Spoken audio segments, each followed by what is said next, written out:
Baik, rekan sekalian, untuk rilis pada hari ini adalah perkara pengungkapan tindak pidana korupsi. Jadi merupakan penyalahgunaan dana bantuan pemerintah untuk kelompok wira usaha baru atau KWU bagi masyarakat yang terdampak COVID-19 di wilayah Karawang. Rekan-rekan sekalian, ini merupakan tindak pidana korupsi yang diekspos di tahun 2025 ini oleh Polda Jabar. Ini baru kali ini, dan rekan-rekan sekalian, adapun untuk tindakan kepolisian untuk melaksanakan penyelidikan dan rangkaian penyidikan ini berdasarkan laporan polisi nomor LPA 41 8 Romawi 2023 SPKT Ditkrimsus Polda Jabar pada tanggal 01 Agustus 2023. Rekan-rekan sekalian, untuk TKP-nya adalah di rumah tersangka N sebagai kantor GKTM-BTB, ya, Desa Parungmuya, Kecamatan Ciampel, Kabupaten Karawang. Nah, ini untuk GKTM-TB ini artinya gabungan kelompok tani mandiri Teluk Jambe Bersatu, ya.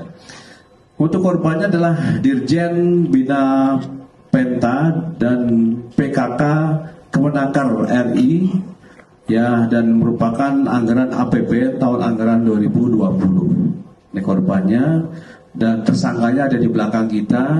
Ini ada 7 tersangka, dan mungkin rekan-rekan bertanya kok ada 6 saja, ya. Ternyata 1 tersangka ini ada terlibat kasus lainnya, ya, yang saat ini yang bersangkutan juga berada di lapas, ya Pak, ya, di lapas Kebonwaru. Jadi ada 2 kasus yang melibatkan yang bersangkutan.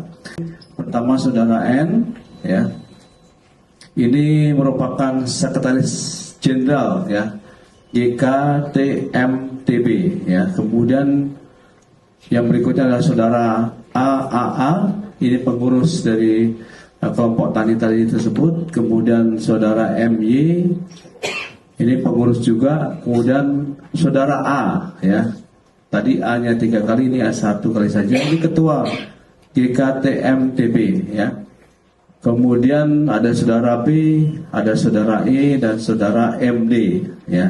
Jadi tidak pidana korupsi ini yang menyalahgunakan bantuan pemerintah ini untuk kelompok wirausaha baru atau KWU bagi masyarakat yang berdampak COVID, ya. Jadi pemerintah menggelontorkan beberapa bantuan di kementerian, dan kementerian ini kemudian mendata kepada kelompok tani, dan kelompok tani ini mengajukan, ya.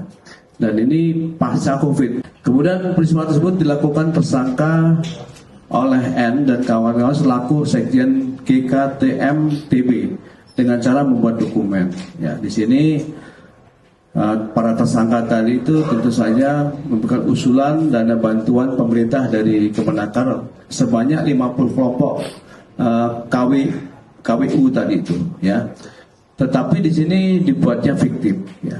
Jadi melakukan penggelapan, menguasai, menggunakan, menikmati uang hasil realisasi pencairan dana, ya, bantuan pemerintah sebesar 1.997.500.000 dan memasukkan dokumen laporan pertanggungjawaban penggunaan dana bantuan pemerintah Kemenaker RI untuk sebanyak 5 KWU. Berdasarkan hasil audit perhitungan kerugian keuangan negara PKKN BPKP perwakilan Provinsi Jawa Barat nomornya SR 362 PW 10/5.1 tahun 2024 tanggal 8 Agustus terdapat Agustus 2024, ya. Jadi hasil auditnya seperti itu.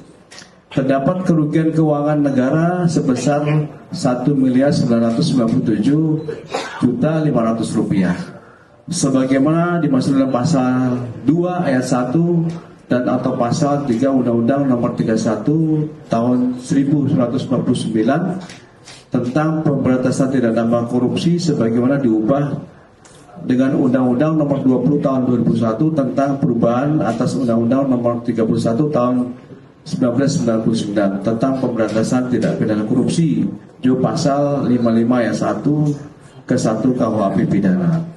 Dan ancaman hukumannya untuk yang dilanggar adalah pasal 2 ayat 1 Undang-Undang nomor 31 tahun 1999 sebagaimana diubah dengan Undang-Undang nomor 20 tahun 2001 tentang pemberantasan tindak pidana korupsi. Nah, dengan ancaman hukuman pidana penjara seumur hidup dan paling lama 20 tahun dan atau denda paling sedikit 200 juta dan paling banyak 1 miliar.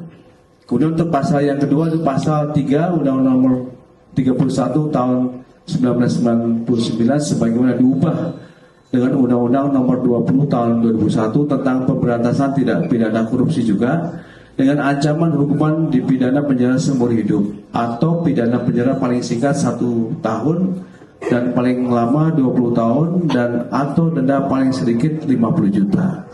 Kemudian pasal yang terakhir untuk menguatkan dari jeratan kita ini adalah pasal 55 ayat 1 KUHP pidana serta membantu untuk tindak pidana korupsi dan sama ancaman hukumannya dengan di atas.